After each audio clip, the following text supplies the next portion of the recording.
Two, three, three. Okay, this is the first video in which you can see my face. Okay, so hello, this is me. Okay, I have been advertising that in this channel I don't aim in just discussing past papers, A-level past papers. I actually want this to be a general physics channel slash coding slash anything that interests me. Okay, so don't worry, I'm not going to talk about politics or sports. I mean, I am interested in those too, but not as much as in other things. I did plan on discussing cutting edge research papers from the point of view of actually going into these papers and extracting the methods used, the techniques, the calculations, etc. So this is the purpose of my channel until something changes. I don't know. So I want to go over this paper that you can see in your screens. I'm gonna share it in the description. So it's not the purpose of the video to read this paper, okay? So you can see the title, I hope. Let me zoom in. Eigenvector Continuation with Subspace Learning. Okay, I have to warn the usual viewers of the channel, which are high school students watching past paper videos, that this is beyond high school physics, actually beyond undergraduate physics as well. Even, okay, this is graduate level physics and research physics. I mean, this is cutting edge research, okay? So I hope it's understandable nonetheless. So I'm gonna try to discuss the paper in general and show some code. And as you can see, did I mention this in this recording? I think I did not. So I'm using this software called OBS that allows you to connect multiple input sources. So for example, now I'm using my webcam, my iPad, and my MacBook Pro. Okay, so you can see it right here. So, so this is a Mathematica notebook I prepared for the purpose of talking about this paper. Okay. So why this paper? I think I mentioned it in my videos here and there. I got a PhD in theoretical nuclear physics back in the day, okay? And theoretical nuclear physics, the same goes for theoretical atomic physics, solid state physics sometimes, and in general, quantum physics, okay? Or it's better to say many-body quantum physics. So what is many-body quantum physics? So, for example, the nucleus is a many-body quantum system in that, for example, if you take helium-4, okay, it has 2 protons and 2 neutrons, okay? And you have to work with the Schrödinger equation to extract the energies of the protons and the neutrons in that system, okay? So this is why eigenvectors come into this game, okay? So when you study theoretical physics, you have to work with matrices and linear algebra all the time. So this is why this paper came out of a nuclear physics group.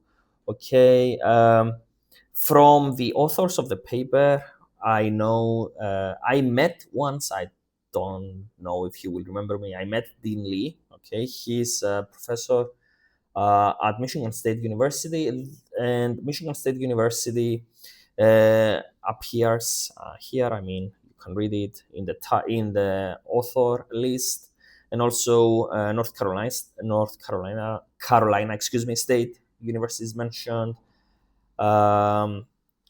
and my university, etc. These are places where nuclear physics research is done. And when I say nuclear physics research, we refer to low energy nuclear physics, meaning that these people in these groups usually study the structure of the nucleus. So they want to know the energies of the protons and the neutrons, what kind of transitions happen between the various levels of the nucleus. They study nuclear astrophysics, which is the nuclear physics applied to a star system and the burning cycles inside stars, etc. So, but I'm digressing. So, I mention it here and there in my videos, but currently I don't really have a formal position, so I'm working on my own on various projects. So the reason I'm filming today is because I was really excited to have another paper published last week. It's not in nuclear physics, it's on machine learning, which is another interest that I picked up over the years of working in academia. I used to work in academia, now I'm not anymore, sadly. But anyway, so when I look into what people is doing, I usually, out of habit, I go to the archive and I type nuclear theory and I see what's going on. So I found a paper, not this paper. I found a paper on eigenvector continuation, and I was like, "What is that?" And I traced all the papers back, coming to this paper, Eigenvector Continuation with Subspace Learning, which was the first paper on this topic. Okay, so and this was published in Physical Review Letters. And for those of you who are not familiar with research in general, the Physical Review Letters is one of the most respected, if not the most respected, papers you can publish in physics.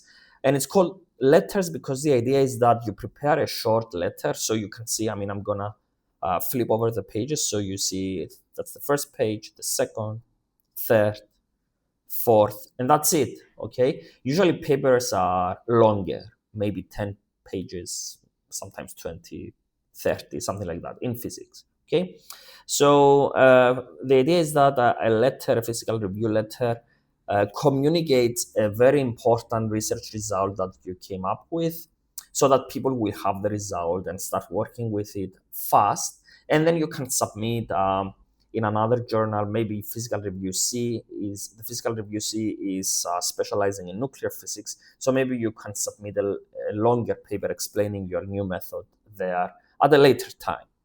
Okay, so what is this paper about? So I'm not going to read the paper. I'm just going to mention a few general things about papers, research papers in general. But this is a bad example of a research paper, in that it's a special research paper, if I make any sense. So what I mean, this is a letter. So usually papers have an abstract. Okay, Physical Review Letters do have an abstract like every other paper.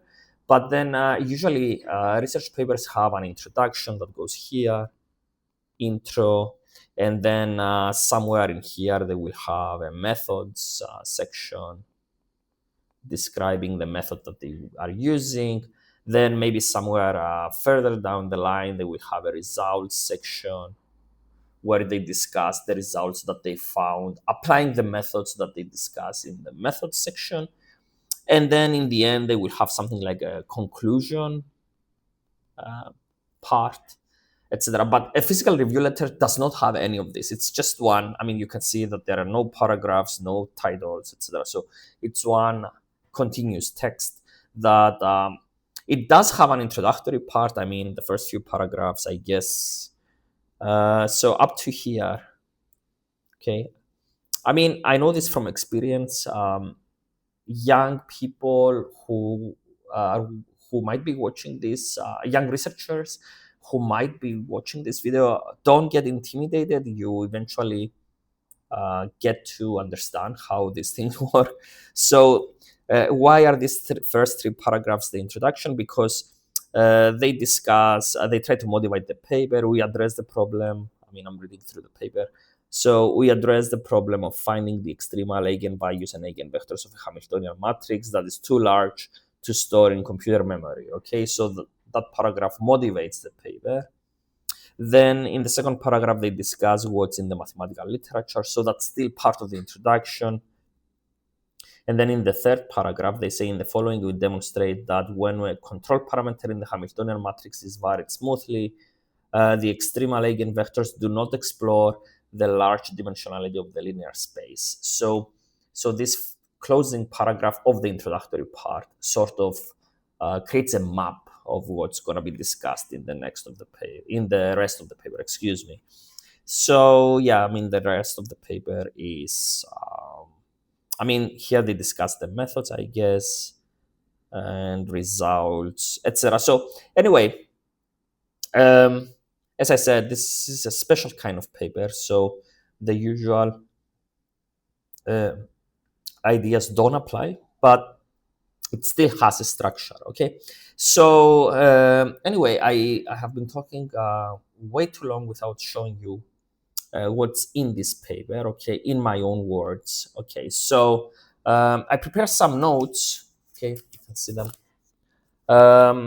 I am always for making handwritten notes.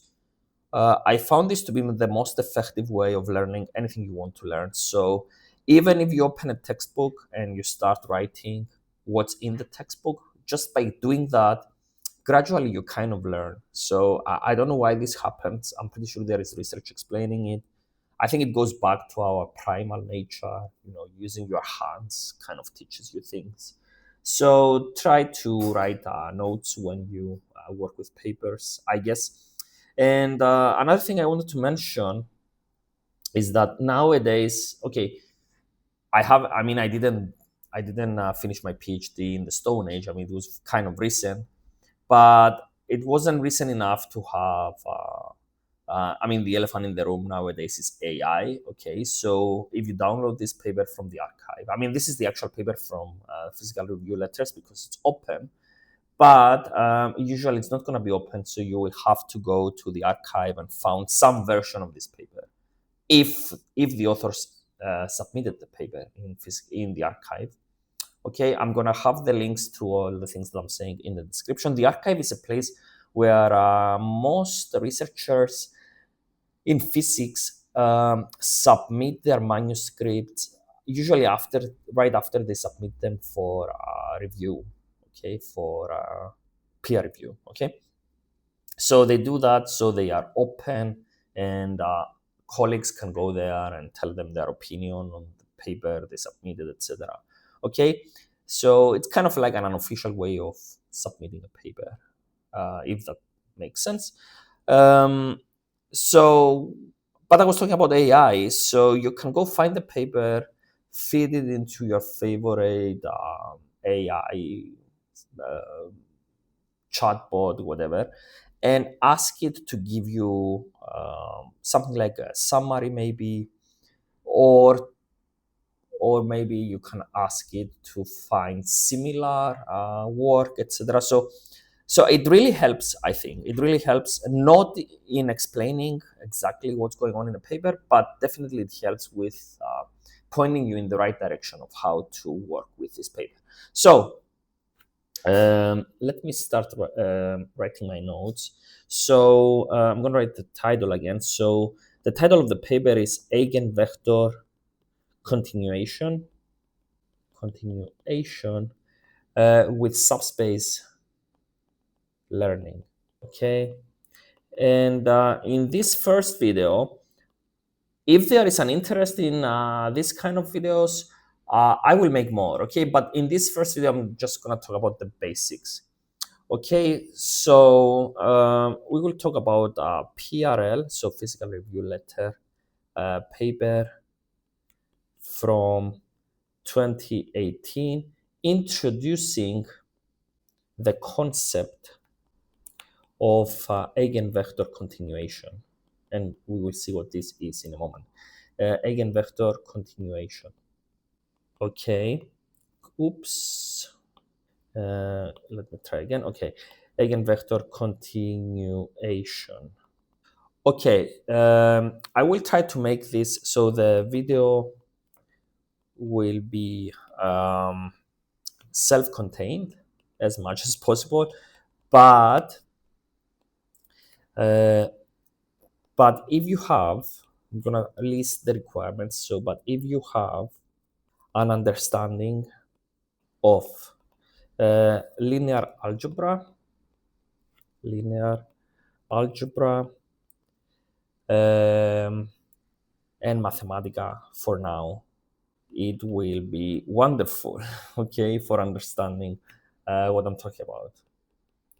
Okay, and the other thing is that the notebook will be available on GitHub. Okay, why Mathematica and not Python?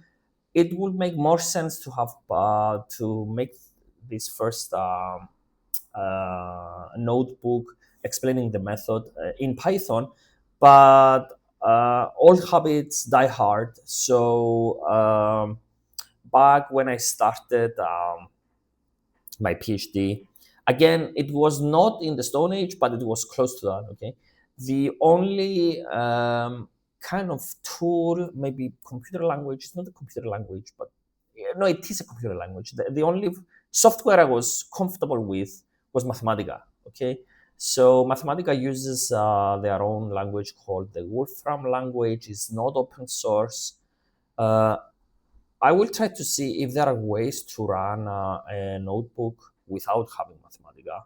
I doubt that there is a way, but maybe there is a way now because I haven't looked into that in ages. But anyway, because I was comfortable with that, I felt like I should make, and this is my first video in which I show my face. I do multiple things. So I figured that I will continue the tradition and show things in Mathematica. And to my surprise, I'm still comfortable with. So these are the general things I want to say up front. So let's dive in. I'm gonna create another clean page, and we will be going back and forth from the notes to the paper and then to the notebook and show a few things. So assume you have a Hamiltonian. So assume you have a Hamiltonian. And for those of you who are not familiar with quantum mechanics, by the way, I should have written quantum mechanics here in the prerequisites. So yeah, I mean, if you know quantum mechanics, it would be wonderful, but you don't have to. So assume you have a Hamiltonian matrix. And if you don't know what that is, a Hamiltonian matrix is just a Hermitian matrix.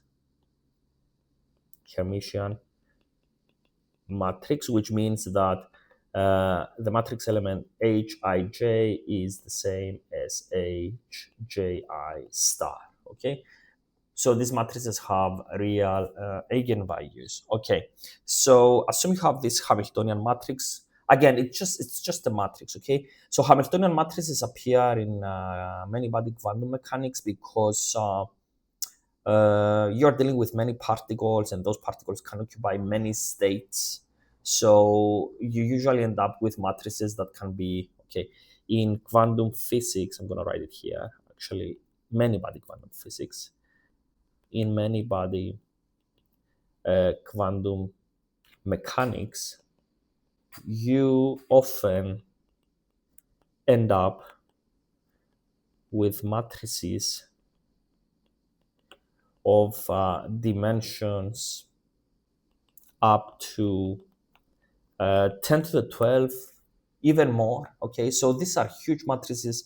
You cannot store them in memory, so you have to use various tricks to find their eigenvalues and eigenvectors. Okay, so again, I'm digressing. So assume you have a Hamiltonian matrix of the form H, okay, or that depends on some parameter C, which is a real number, okay, equal to H naught plus C H1, okay, where an H1 are Hermitian, okay, and C is a real parameter.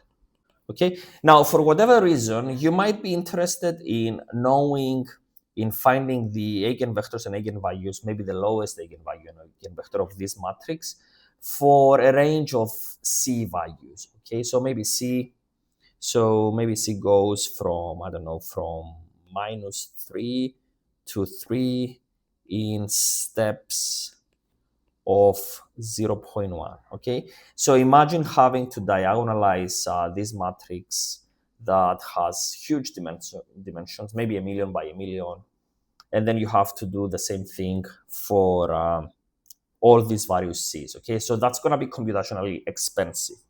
Okay, so this is what this method tries to cure. So that's one reason. Another reason is that this kind of matrix, for those of you who are familiar with quantum mechanics, okay, this kind of matrix might appear in perturbation theory, okay? So usually in perturbation theory, H naught will be the solvable part of the problem. Okay, so maybe H naught is a harmonic oscillator potential, for example, and then H1 is maybe an harmonic oscillator potential. Okay, or something else, or maybe a small constant or something like that. So that's the non-complete problem. That's the non-solvable part, and that's where you apply perturbation theory.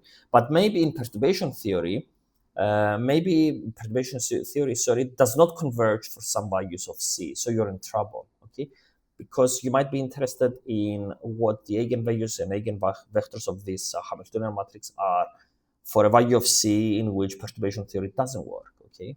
So that's another problem that this method solves.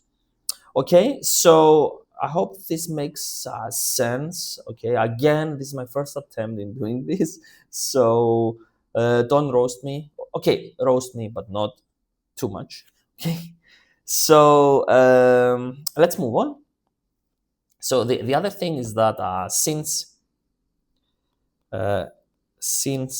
h of C is Hermitian, is Hermitian. Excuse me. Okay. And depends on C. Okay. Okay. So does the eigenvalue. So the eigenvalue is going to be some function of C, and the eigenvectors. Okay. And the eigenvectors. Okay. So the eigenvectors will be denoted as V with some parameter C. Okay, and here I'm using Dirac notation. And Dirac notation means nothing more than, okay, those of you who are familiar with vectors, so maybe a position vector is written as 1, 2. Okay, here with Dirac notation, you will write it like this. Okay, it's still 1, 2. Okay, it's just a notation. Okay, so so yeah, I mean, that's that.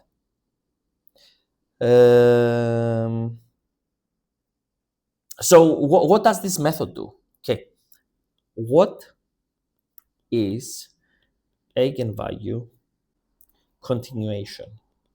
So I'm gonna write it in some sort of an algorithmic way. Okay, so the first step, I mean, if you think about it like an algorithm, the first step in this problem is to solve HC times VC equals EC times V of C. Okay, so in other words, you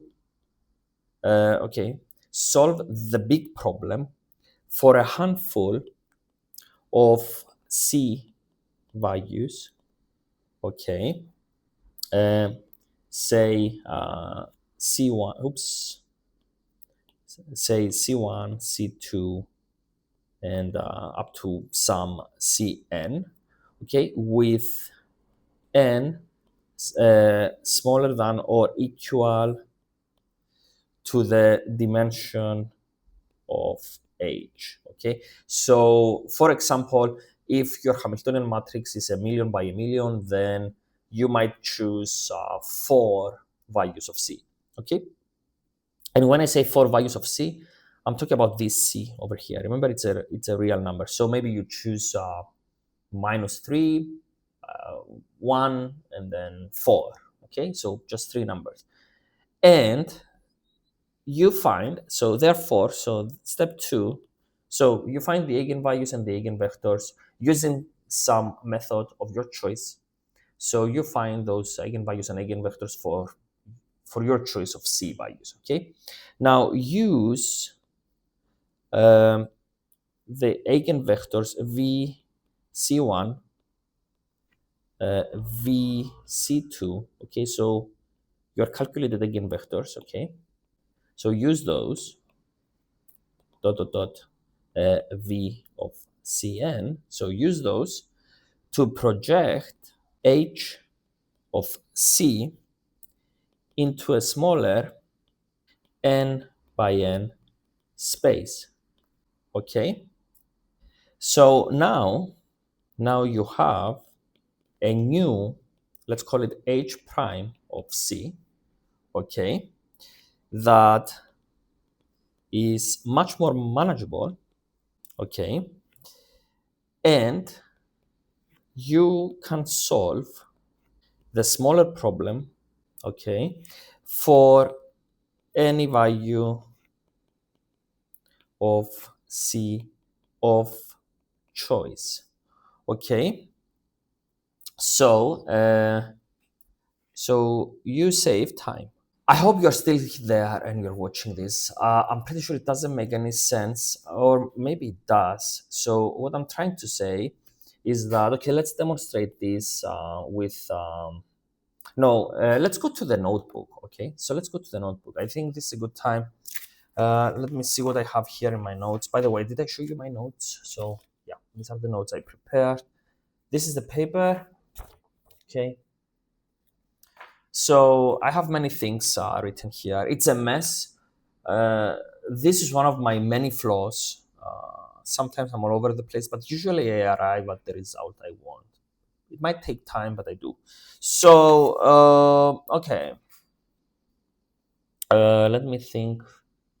Do I have anything else I want to say?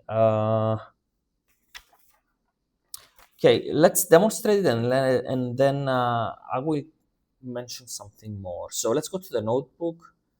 Okay, this is a notebook I created, and as I said, as I promised, I'm gonna upload it to GitHub so people can play with it. It's really simple, guys. I mean, it's just a few cells, nothing too special. Okay, so and I already initialized it, as you can see, but I will initialize it again. So n equals to 4 means that we are creating 4 by 4 matrices.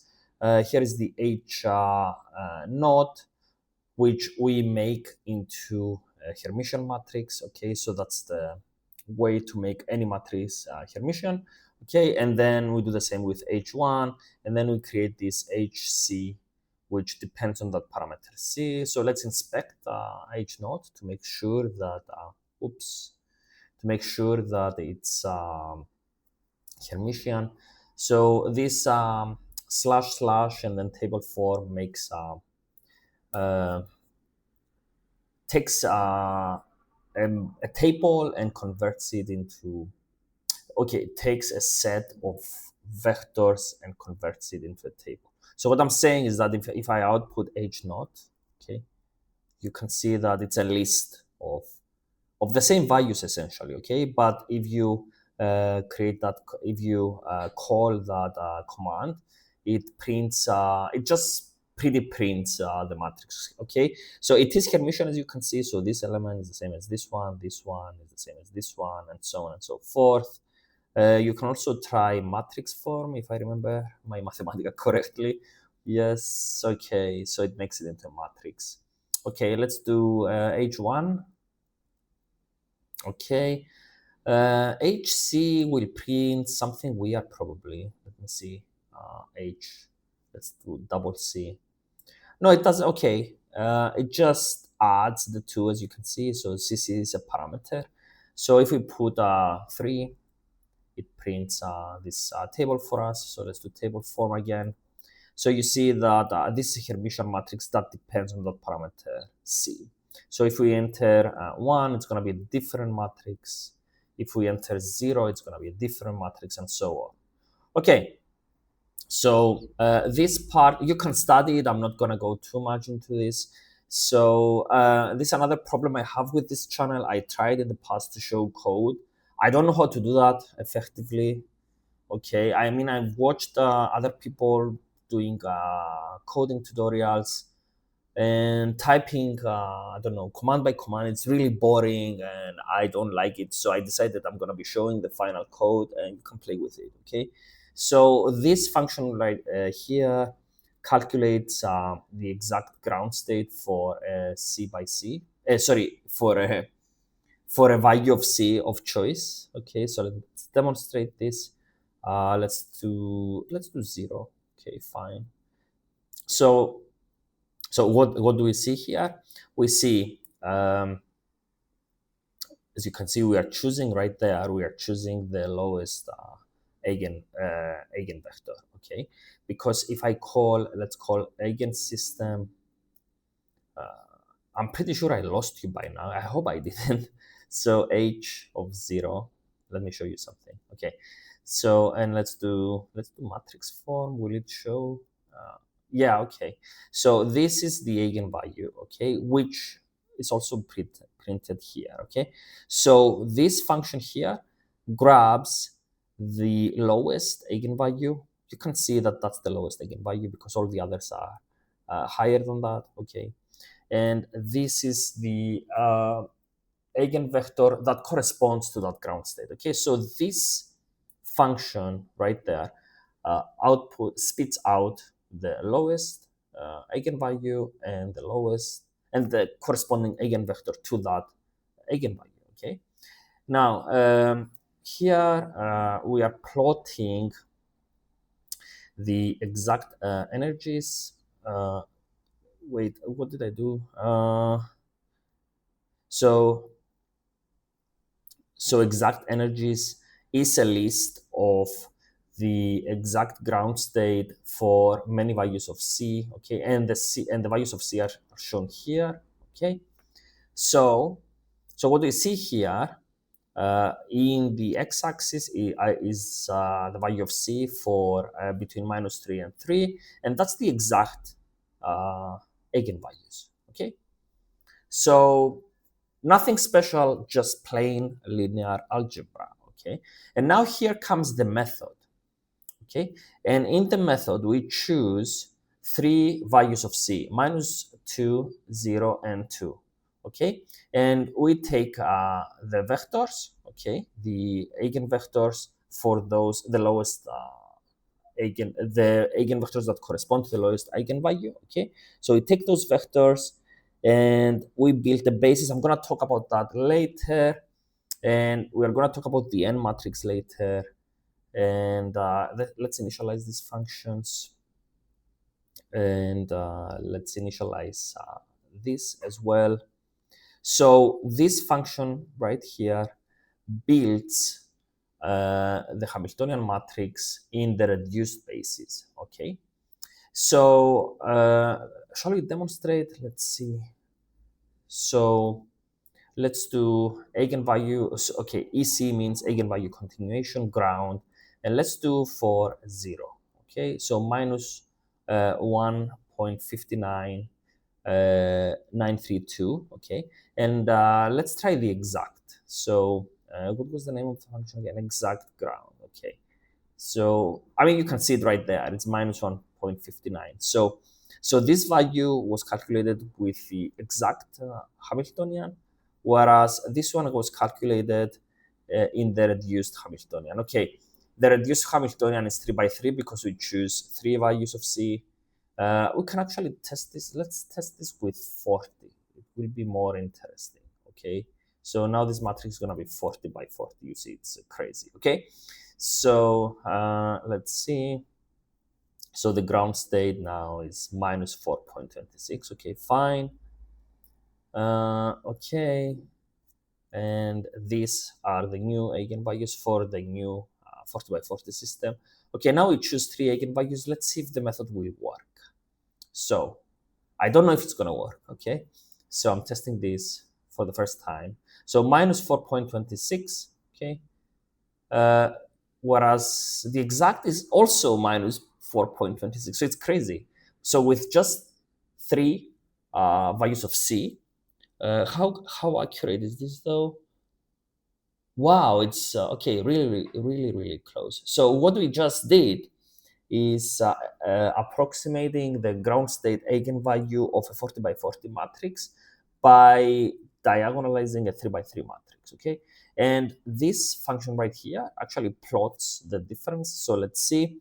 Okay, it's not an exact overlap, as you can see, because the blue is the exact and the yellow is the eigenvalue continuation, okay? So really close, but not exact. But if we choose more points, let's see. So let's increase the points here. So let's do -2, -1.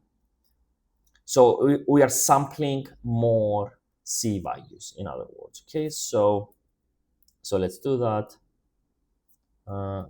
don't think we need to initialize that again, but anyway, okay. So now we expect to have a, yeah, you see how it improved?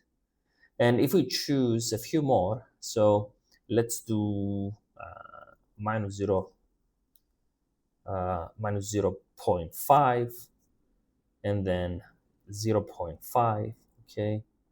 So I'm pretty sure that now we will have an exact overlap, okay? So you see that they overlap. So what we just did is that, okay, these are 7 C values, 7 values of C. So we took a problem that is 40 by 40, and by diagonalizing a 7 by 7 matrix, we calculate the exact same eigenvalue, which is crazy. It's really cool. Okay, so again, you get your answer why this paper. Okay, it was really fascinating for me to find this paper. Okay, so yeah, now let's go back to the iPad. So this would have been a good point to stop the video, but I'm gonna give you a few more details in hopes that this makes more sense. So as you can see, it works. So you can download the notebook from GitHub and play with it. So, but I will try to explain it a little bit more without providing the proof, okay? This will come in a future video, okay? That I don't promise because I want to see how this will perform first. So in detail, we have this matrix that we already saw and discussed about earlier, H naught plus C H1, okay? So first, we already mentioned this, solve H of C times, let's call it psi of C equals E of C times psi of C, okay, for a handful of C values. By the way, if you are hearing a car honking, I'm using my sister's office, so in case you're wondering, those are not my degrees. Those are law and MBA degrees that my sister has, okay? So opposite uh, siblings, if that makes sense. I was always into science. My sister was always into literature and law and these kind of things.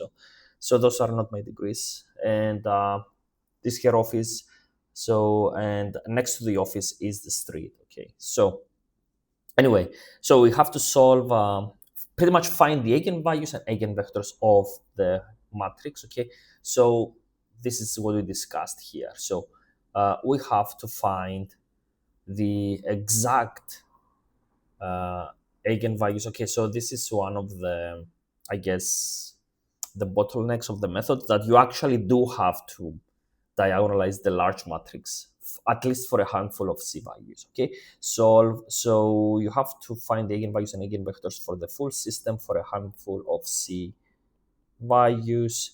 So let's call them C1, C2, dot, dot, dot, CK, okay? So then we get the ground state eigenvectors. Okay, so those are psi of C1, psi of C2, dot, dot, dot, psi of CK. Okay, and again, as I said, you have to solve the big problem k times. Okay, so how do you obtain those initial?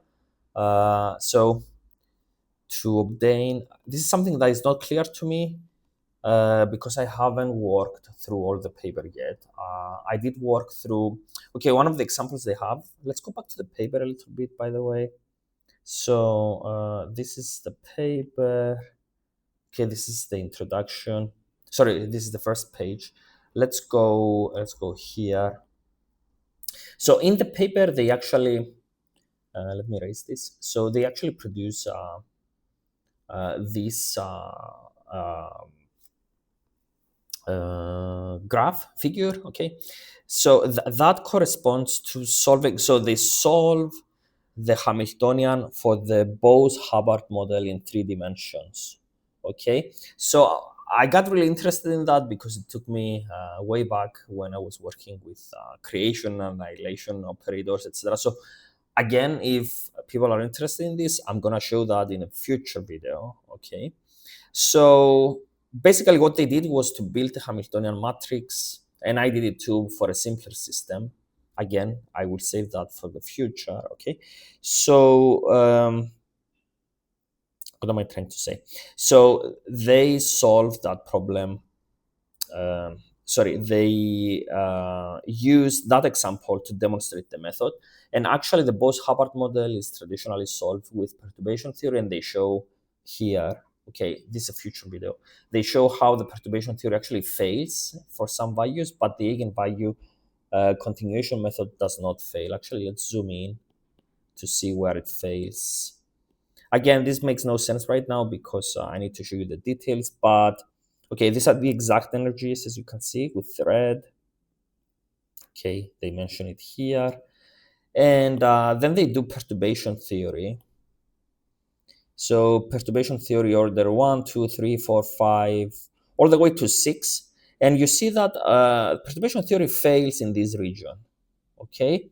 Whereas the eigenvalue continuation with 3 sampling points, okay, which is the solid black curve, okay, does not fail. You see, it tracks the exact energy exactly, as we just saw actually in the notebook, okay, for a very different and much simpler problem.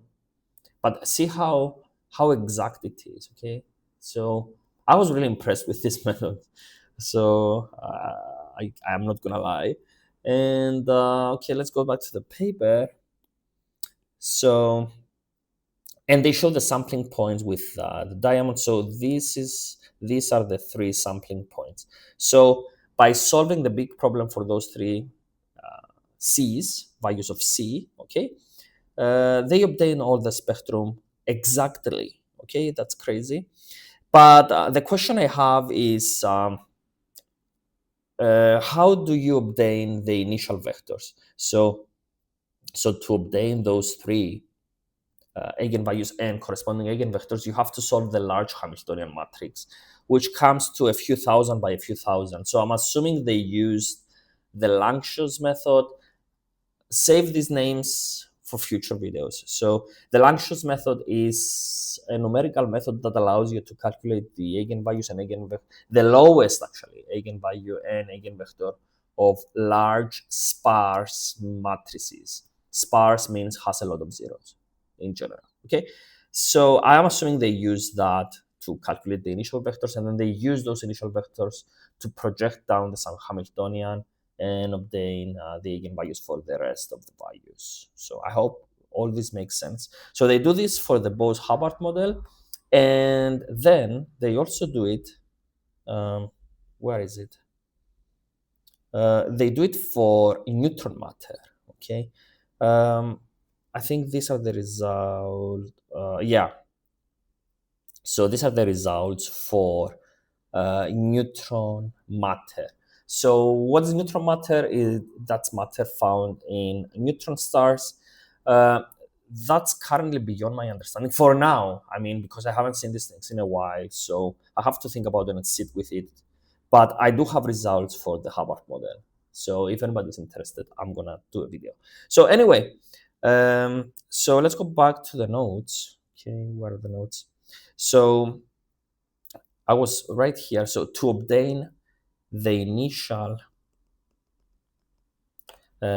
size, okay, for the selected values of C, you still need to use some suitable method. So I mentioned Langshaw's, okay, it's one method. Another method is Monte Carlo, okay. That's something I will need to have. I will need to study from scratch if anybody's interested in that.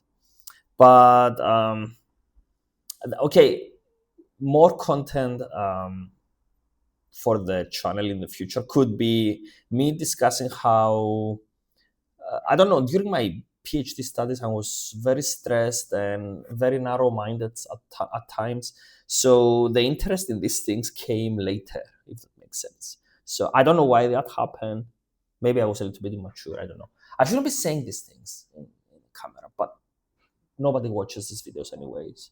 So, but if you do, yeah, I'm a human. So anyway, so once you obtain those ground state and eigenvalues and eigenvectors, then what do you do? Let me turn. Do I have a clean page? I do have a page. So next, you use. Oops. Yes. Okay.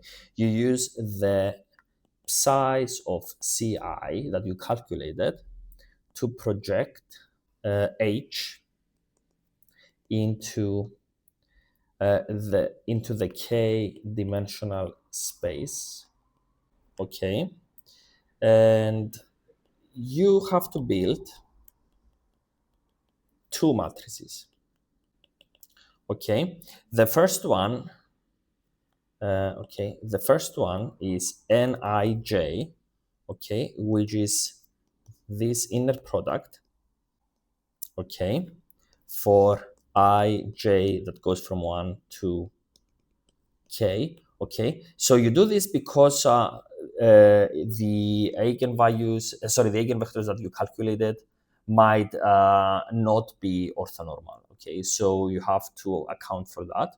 So that's the first matrix you have to calculate, and the second matrix is Hij equals to psi of Ci, then H of C, and then psi of Cj. Okay, again for Ij going from 1 to k. Okay, and the final step, okay, find eigenvalues and eigenvectors for the problem n to the minus 1/2 h, and then n to the 1/2 times w equals to lambda times w. Okay, so these are your eigenvectors. So eigenvector, and that's the eigenvalue. Okay, so this is what I wanted to do in this video. Okay, a lot of things will not make sense, and I'm pretty sure I will leave people confused, which I partially do on purpose, okay? Because I want to see if anyone gets interested in these things, okay? So if anyone is interested, I'm gonna go into a lot more depth and explain things a little bit more. But in the meantime, I'm gonna have the notebook again. That's the notebook. Okay, I'm gonna have it uploaded to GitHub. You can download it and play with it and try to get an understanding of how this method works. It's a great method, and I will be really thrilled if anyone is interested in me going into more depth, proving the method, using it with the Bose-Hubbard method. I'm pretty sure it's going to be impossible for me to do the neutron matter problem because that they have as an example in this initial paper, because you need a supercomputer that I don't have available here. I mean, this is a lawyer's office, so I don't have a supercomputer or the code needed. Okay, and it's not an easy thing. It's actually an impossible thing for one person, I believe, to write the code for something like that, even in the era of AI. Okay, I mean, it's a stupid thing, right? You have to tell it what to do and guide it, and it's gonna have a lot of bugs if you try to write something like that. And yeah, okay, you need the code. I don't have the code, so I cannot show you that, but I can show you the Bose-Hubbard model. And the most exciting thing about this method is that in later papers, people use this for continuum states, meaning like scattering problems and nuclear reactions. Okay, I mean, I just read the title of papers, so I will need to dive deep into those papers to present them here on YouTube. Okay, and the most exciting thing I saw though is that for machine learning, you usually use I don't know how to present it right now. but you use what is called weights, and then you use exponential functions and stuff like that. Okay, this is very hand waving, but in machine learning, you pretty much use a lot of matrices to try to project a complicated problem into a number, into probability, and calculate something. Okay, so they show in future papers, not by Dean Lee, I think Dean Lee is in the paper too. There is a paper called parametric matrix models. Okay, so they use the eigenvector continuation method as a way to do machine learning, which is really, I mean, I was really excited when I saw that. And I tested it with a simple function and it worked.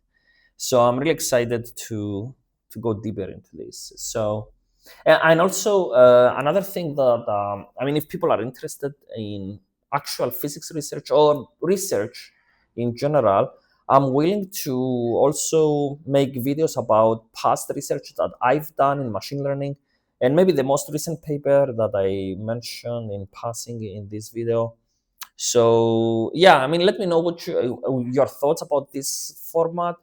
Okay, I was really stressed in the beginning of the video, but now I'm okay. So I can do better, I'm pretty sure. But okay, this video was made to, I mean, I was trying to kill multiple birds with one stone. So making the first video on a research paper, presenting a research paper, showing the code for that paper, showing my face. I mean, hello again. What else? As I said, I mean, this is a period in which I'm a little bit distressed about life and the outcomes and future and my future, etc. So, but on the flip side, I have a lot of time in my hands, so I go over papers and I don't know. I kind of got excited about physics again and research and stuff like that. So yeah, I mean, let me know your thoughts. I'm gonna shut up and finish this video, and hopefully it's useful to anyone or to someone or to, I mean, if anybody who knows me from the past sees this video. Hello guys, I'm still alive. As we say in Greek, bad dogs never die, right? So okay, I mean, get in touch, guys. I don't know. I'm gonna stop and see you in the next video. Bye.